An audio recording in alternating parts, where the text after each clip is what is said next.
एक गांव में 3 भाई रहते थे। वे बहुत ही गरीब थे। एक बार उस गांव में ऐसा अकाल पड़ा कि लोगों को भूखों मरना पड़ा।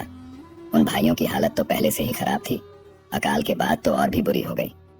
बिना अन्न के जिंदा रहना मुश्किल हो गया, तो अंत में तीनों भाइयों ने निर्णय लिया कि अपना गांव छोड़कर काम की तलाश में बाहर जाएं और कुछ पैसा कमाकर ही वापस अपने गांव आएं। शायद बाहर निकलने पर भाग्य साथ दे दे।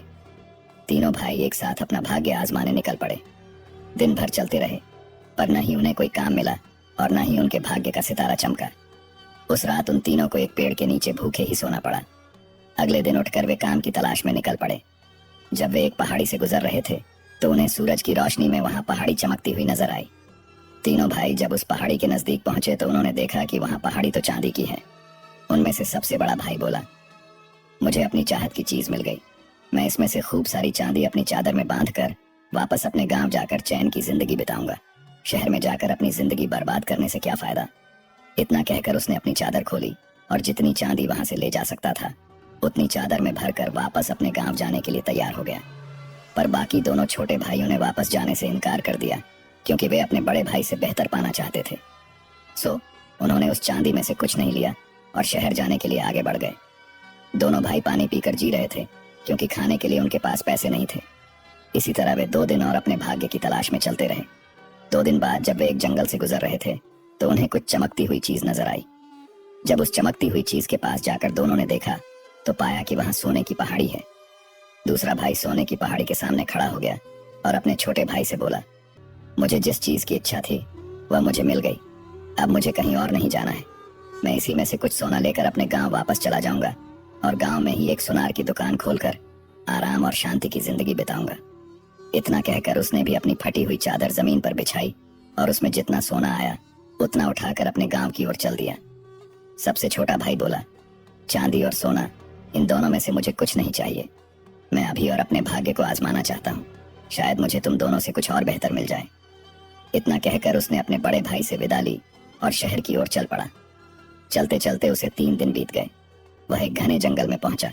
जंगल इतना बड़ा और घना था कि उसे बाहर निकलने का रास्ता ही नहीं मिल रहा था। वह भूखा प्यासा उसी जंगल में भटकने लगा। उसने एक ऊंचे पेड़ पर चढ़कर देखना चाहा कि इस जंगल से बाहर जाने का रास्ता कहाँ है, पर उसे पेड़ों की ऊंची ऊंची चोटियों के अलावा कुछ भी दिखाई नहीं दिया। भूख के कारण उसका बुरा हाल हो रहा था।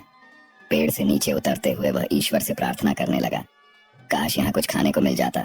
बिना कुछ खाए पिए तो मैं मर ही जाऊंगा। उसी समय उसे एक पेड़ के नीचे एक मैले से कपड़े पर कुछ खाने का सामान रखा हुआ दिखाई दिया। पहले तो उसे अपनी आंखों पर विश्वास नहीं हुआ, पर जब उसने नजदीक जाकर देखा तो सचमुच ही खाने का सामान था। इस जंगल में खाने का इतना अच्छा सामान देखकर वह हैरान रह गया।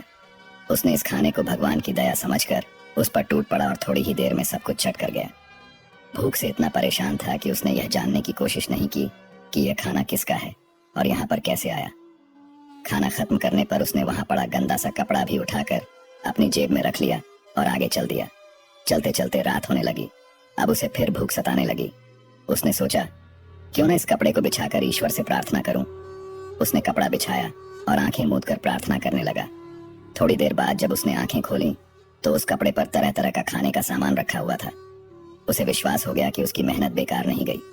उसे अपने दोनों भाइयों से अच्छी चीज हाथ लगी है। अगर वह और मेहनत करे तो इससे भी अच्छा कुछ और मिल सकता है। यह गंदा कपड़ा कोई मामूली चीज नहीं था, वह एक जादू का कपड़ा था। पर वह इससे संतुष्ट नहीं हुआ और इससे भी अधिक पाने की लालसा से आगे चल दिया। और भी अच्छे भाग्य की खोज में वह एक जगह से दूसरी जगह घूमता रहा। घूमते घूमते वह एक और जंगल में जा पहुंचा। वहां उसने लकड़ी से कोयला बनाने वाले आदमी को देखा, जो खाने के लिए उन्हीं जलती हुई लकड़ियों पर लोहे के काले बर्तन में बिना छीले आलू उबाल रहा था। वह उस आदमी को देखकर बोला, तुम्हें इस अकेली जगह में रहना बुरा नहीं लगता? रोज रोज उबले नमकीन आलू खाने से तुम्हारा मन नहीं भरता? कोयला बनाने वाला बोला, हमारे लिए तो सब दिन एक से हैं। लड़के ने पूछा, आज तुम मेरे अतिथि हो, क्या तुम मेरे साथ शाम को भोजन करना पसंद करोगे? वह आदमी बोला, बहुत बहुत धन्यवाद, पर मैं तुम्हारे खाने में से कुछ लेना नहीं चाहता, क्योंकि वह तो तुम्हारे लिए है। अगर मैंने भी खाया तो तुम्हारे लिए कम पड़ जाएगा। लड़का बोला, घबराओ नहीं, मेरे पास बहुत कुछ है। मैं खाने के लिए तुम्हें आमंत्रित कर रहा हूँ। इतना कहकर लड़के ने अपनी जेब से मैला कपड़ा निकालकर जमीन पर बिछाया और हाथ जोड़कर प्रार्थना करने लगा। देखते ही देखते उस कपड़े पर अच्छे अच्छे व्यंजनों के ढेर लग गए। बेचारा कोयला बनाने वाला आंखें फाड़े सब कुछ देखता रह गया। उस मजदूर को जिंदगी में पहली बार इतना स्वादिष्ट खाना खाने को मिला था। मजदूर ने लड़के से कहा, अगर तुम मुझे अपना कपड़ा दे दो जो मुझे इस जंगल में भी इतना अच्छा खाना खिला सके, तो मैं तुम्हें एक जादू का थैला दूंगा। यह थैला मैला और फटा हुआ जरूर है, पर इसमें बहुत बड़ी शक्ति छुपी हुई है। तुम मुसीबत के समय जितनी बार इस थैले को थपथपाओगे, उतनी बार 6 शक्तिशाली आदमी तुम्हारे सामने आकर खड़े हो जाएंगे। तुम उन्हें जो भी आज्ञा दोगे वे सब की सब पूरी करेंगे। लड़का उसे अपना कपड़ा देने के लिए राजी हो गया। उसने अपना कपड़ा उसके हाथ पर रखा और उससे उसका जादू का थैला लेकर आगे चल दिया। कुछ दूर जाने पर वह इस जादू वाले थैले की सच्चाई परखना चाहता था। उसने थैले को थपथपाया तो उसके सामने 6 सिपाही आकर खड़े हो गए और उससे पूछने लगे, हमें क्या आज्ञा है मालिक? लड़का बोला, उस कोयला बनाने वाले मजदूर से मेरा जादू का कपड़ा वापस लाओ। इतना सुनते ही वे 6 सिपाही उसका जादू का कपड़ा वापस लेकर आ गए। जादू का कपड़ा और जादू का थैला लेकर वह फिर और कुछ अच्छा पाने की इच्छा से आगे चल दिया। उसे पूरा विश्वास था कि अपनी मेहनत और बुद्धि से वह इससे भी बेहतर पा सकता है। सूरज डूबने से पहले वह एक दूसरे कोयला बनाने वाले के पास पहुंचा। वह मजदूर भी जलती हुई लकड़ियों पर लोहे के बर्तन में कुछ आलू अपने रात के भोजन के लिए उबाल रहा था। उसके पास पहुंचकर लड़के ने पूछा, क्या तुम मेरे साथ भोजन करोगे? लड़के के पास खाने का कुछ भी सामान न देखकर मजदूर ने पूछा, तुम मुझे कहां से खिलाओगे? तुम्हारे पास तो कुछ भी नहीं है। लड़के ने झट से अपनी जेब में से मैला सा कपड़ा निकाला और उसे जमीन पर बिछाकर प्रार्थना करने लगा। देखते ही देखते उसके कपड़े पर खाने की बहुत सी चीजों के ढेर लग गए। बेचारा कोयला बनाने वाला मजदूर यह सब देखकर बहुत हैरान हुआ। खाने की इतनी अच्छी अच्छी चीजें देखकर उसके मुंह में पानी आ गया। जैसे ही उस लड़के ने उसे अपने साथ खाने पर बुलाया, वह खाने पर टूट पड़ा। उसने पहली बार पेट भरकर भोजन किया था। खाना खाने के बाद वह मजदूर लड़के से बोला, मेरे पास एक पुरानी टोपी है। इस टोपी में एक बहुत खास बात यह है कि अगर इस टोपी को सिर पर पहनकर थोड़ा सा घुमाओ तो इससे 12 सिपाही निकलते हैं जो चारों ओर से गोलियों की बौछार करते हैं और उन गोलियों के आगे कोई भी टिक नहीं सकता। अब मुझे इस टोपी की जरूरत नहीं है, क्योंकि मुझे गोलियों की नहीं खाने की जरूरत है। मैं तुम्हें यह टोपी दे सकता हूँ अगर तुम अपना यह कपड़ा मुझे दे दो, क्योंकि इस जंगल में मेरे लिए अच्छा खाना कभी नहीं बन सकता। लड़के ने बिना किसी विरोध के उस मजदूर की बात मान ली। उसकी टोपी लेकर अपना कपड़ा उस मजदूर को दे दिया और वहां से उठकर चल दिया। थोड़ी दूर पहुंचने के बाद उसने अपने पुराने थैले को थपथपाया तो उसमें से 6 सिपाही उसके सामने आकर खड़े हो गए। लड़के ने उन्हें आदेश दिया कि वे सब उस मजदूर से उसका कपड़ा वापस लेकर आएं। 6 सिपाही कुछ ही मिनटों में उसका कपड़ा लेकर उसके सामने हाजिर हो गए। अपना जादुई कपड़ा लेकर वह लड़का अब आगे चल दिया। फिर पेड़ के नीचे उसने अपनी रात गुजारी और सुबह तड़के ही उठकर अपना भाग्य आजमाने चल दिया। कुछ ही दूर चलने पर उसे कोयला बनाने वाला तीसरा मजदूर मिला, जो उन्हीं पहले वाले 2 मजदूरों की तरह अपने लिए आलू उबाल रहा था। उस मजदूर ने लड़के को अपने साथ बिना मसाले वाले उबले हुए आलू खाने के लिए आमंत्रित किया, तो लड़के ने उसे धन्यवाद दिया और खुद उसे खाना खाने के लिए आमंत्रित किया। लड़के ने फिर अपना कपड़ा जमीन पर बिछाया और प्रार्थना करने लगा। थोड़ी देर में उस कपड़े पर खाने की बहुत सी चीजें आ गईं। यह सब देखकर उस मजदूर को बहुत ही हैरानी हुई। मजदूर ने लड़के के साथ पेट भर भोजन किया और ऐसे बढ़िया तथा स्वादिष्ट भोजन के लिए लड़के को धन्यवाद दिया। जब लड़का खाना खाकर वहां से चलने लगा तो उस मजदूर ने लड़के से कहा, अगर तुम मुझे अपना मैला सा कपड़ा दे दो तो मैं इसके बदले में तुम्हें अपना बिगुल दे सकता हूँ। इस बिगुल की खासियत यह है कि अगर तुम गुस्से से इस बिगुल को बजाओगे तो इसके बजने से महलों और घरों की दीवारें गिरने लगेंगी, और जब तुम इसे बजाना बंद करोगे तो दीवारें गिरनी भी बंद हो जाएंगी। लड़के ने बिना कुछ कहे अपना कपड़ा उस मजदूर को दे दिया और उससे उसका बिगुल ले लिया। थोड़ी दूर चलने के बाद उसने पहले की ही तरह अपने थैले को थपथपा। या तो 6 सिपाही उसका कपड़ा लेकर वापस आ गए। अब लड़के ने सोचा कि अपनी मेहनत और बुद्धिमानी से वह संसार का सबसे शक्तिशाली आदमी हो गया है। अब मुझे वापस अपने घर लौट जाना चाहिए। इसके अलावा वह यह भी जानने के लिए बेचैन था कि उसके दोनों बड़े भाई किस हाल में हैं। कई दिनों तक यात्रा करने के बाद वह अपने गांव पहुंचा। उसके दोनों बड़े भाइयों ने चांदी और सोने की दुकानें खोल ली थीं और रहने के लिए सुंदर घर बना लिए थे। दोनों ही बड़े आराम की जिंदगी बिता रहे थे। जब वह अपने फटे पुराने कपड़ों में अपने बड़े भाई के घर में घुसा तो उसके भाई ने उसे पहचानने से इनकार कर दिया। फिर दूसरे भाई ने भी उसके गंदे और पुराने कपड़ों को देखकर उसका मजाक उड़ाया और बोला, क्या तुम हमारे वही भाई हो जिसने सोने चांदी को देखकर नाक सिकड़ी थी और हमसे अच्छे भाग्य की तलाश में हम दोनों को छोड़कर चला गया था, जो राजा बनने चला था और भिखारी बना हमारे सामने खड़ा है। इतना कहकर उसका हाथ पकड़कर उसे अपने घर से निकाल दिया। उसे अपने दोनों भाइयों पर बहुत गुस्सा आया। उसने अपने कंधे से अपने पुराने थैले को उतारकर थपथपाया तो 6 सिपाही उसके सामने आकर खड़े हो गए। लड़के ने आदेश दिया, मेरे दोनों भाइयों की खूब पिटाई करो और उन्हें इतना मारो कि छठी का दूध याद आ जाए।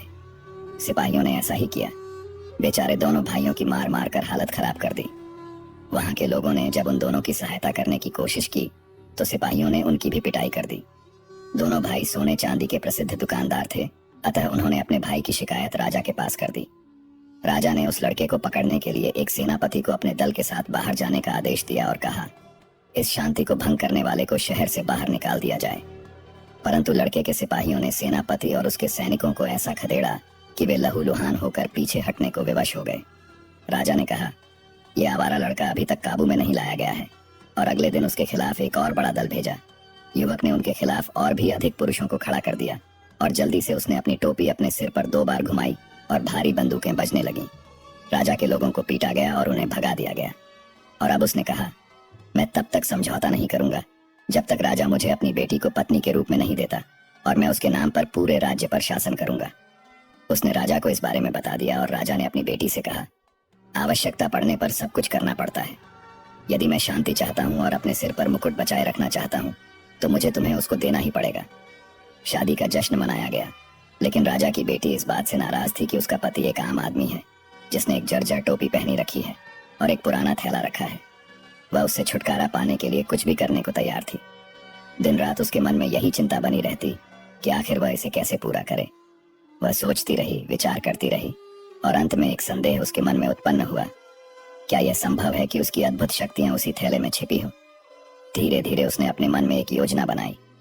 जब अवसर सही लगा और लड़के का हृदय कोमल हो गया, तब उसने बड़े प्रेम और दुख भरी वाणी में कहा, प्रिय, तुम उस कुरूप थैले को अलग क्यों नहीं रख देते। यह तुम्हें इतना विकृत कर देता है कि मैं तुम्हारे साथ होने में लज्जित अनुभव करती हूँ। लड़के ने मुस्कुराकर उत्तर दिया, यह कोई साधारण थैला नहीं है, यह मेरा सबसे बड़ा खजाना है। जब तक यह मेरे पास है तब तक पृथ्वी पर कोई शक्ति नहीं है जिससे मैं भयभीत हूँ। यह कहते हुए उसने थैले की अद्भुत शक्तियों का प्रदर्शन किया। उसकी आंखों में गर्व झलक रहा था और उसके शब्दों में अपार विश्वास था। स्त्री ने बड़ी चतुराई से अपने चेहरे पर प्रेम और समर्पण का भाव लाया। उसने स्वयं को उसकी बाहों में डाल दिया जैसे वह उसे प्रेम से चूमने जा रही हो। लेकिन ठीक उसी क्षण उसने अत्यंत कौशल से उसके कंधे से थैला निकाल लिया और तुरंत वहां से भाग खड़ी हुई। जैसे ही वह अकेली हुई, उसने थैले को थपथपा और उसमें छिपी शक्ति का उपयोग करके अपने सैनिकों को आदेश दिया, इस लड़के को पकड़ो और उसे शाही महल से बाहर निकाल दो। सैनिकों ने उसकी आज्ञा का पालन किया और उसे महल से बाहर निकाल दिया। परंतु उसकी क्रूरता यहीं समाप्त नहीं हुई। उसने अपने पीछे और भी योद्धाओं को भेजा ताकि वे उसे देश से बहुत दूर भगा दें, जिससे वह कभी लौट कर ना आ सके। अब लड़का असहाय हो चुका था, लेकिन उसके पास अभी भी वह छोटी टोपी थी जिसमें एक अद्भुत शक्ति थी।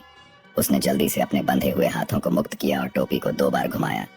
जैसे ही उसने ऐसा किया, एक भीषण गर्जना हुई, तोपें गरज उठी और सब कुछ नष्ट होने लगा। राजा की बेटी भयभीत हो उठी। अब उसे समझ आ गया कि उसने कितनी भयंकर भूल कर दी है। अपने अहंकार और लालच में उसने उस व्यक्ति के साथ विश्वासघात किया था जिसकी शक्तियां अकल्पनीय थीं। अंततः वह स्वयं उसके सामने आई और दया की भीख मांगने लगी। उसने अपने आंसू भरी आंखों से विनती की, मुझे क्षमा कर दो, मैं अपनी भूल स्वीकार करती हूँ। मैं वचन देती हूँ कि मैं आपसे तुम्हारे प्रति पूरी निष्ठा से व्यवहार करूंगी। कृपा करके मुझे एक और अवसर दो। थोड़ा पिघल गया, उसने उसे क्षमा कर दिया और उसके साथ मित्रवत व्यवहार करने लगा। वह दिखावे के प्रेम में बहता चला गया और धीरे धीरे उसकी बातों में आ गया। राजकुमारी अत्यंत चालाक थी। उसने धीरे धीरे उसे यह विश्वास दिला दिया कि अगर किसी के पास उसका शक्ति संपन्न थैला आ भी जाए, तब भी वह उसका कुछ नहीं बिगाड़ सकता, जब तक कि वह स्वयं अपनी पुरानी टोपी पहने रहे। अब जब राजकुमारी ने इस रहस्य को जान लिया, तो उसने अवसर की प्रतीक्षा की। जैसे ही लड़का गहरी नींद में सो गया, उसने चुपके से उसकी टोपी उतारी और उसे महल की गलियों में फेंक दिया। लेकिन वह नहीं जानती थी कि लड़के के पास एक और रहस्यमय वस्तु थी, बिगुल। जैसे ही उसने टोपी के बिना स्वयं को असहाय पाया, उसने क्रोध में अपने बिगुल को पूरी शक्ति से फूंक दिया और फिर जो हुआ वह अभूतपूर्व था। पूरा नगर हिल उठा, किले ढलने लगे, दीवारें टूटने लगीं, महल खंडहर में बदलने लगे, गांव ध्वस्त हो गए। राजा और उसकी बेटी दोनों ही महल के मलबे में दबकर मारे गए। यदि वह थोड़ी देर और बिगुल बजाता तो पूरी धरती उसके अधीन हो जाती, कोई उसका विरोध करने वाला नहीं बचता। और अंत में जब सब समाप्त हो गया, तो उसने स्वयं को संपूर्ण देश का राजा घोषित कर दिया। दोस्तों, कहानी कैसी लगी कमेंट करके जरूर बताएं और वीडियो को लाइक और चैनल को सब्सक्राइब करके बेल आइकन पर प्रेस कर लीजिए, जिससे आप प्राचीन कथाओं और कहानियों से जुड़े रहे। ओम नमः शिवाय।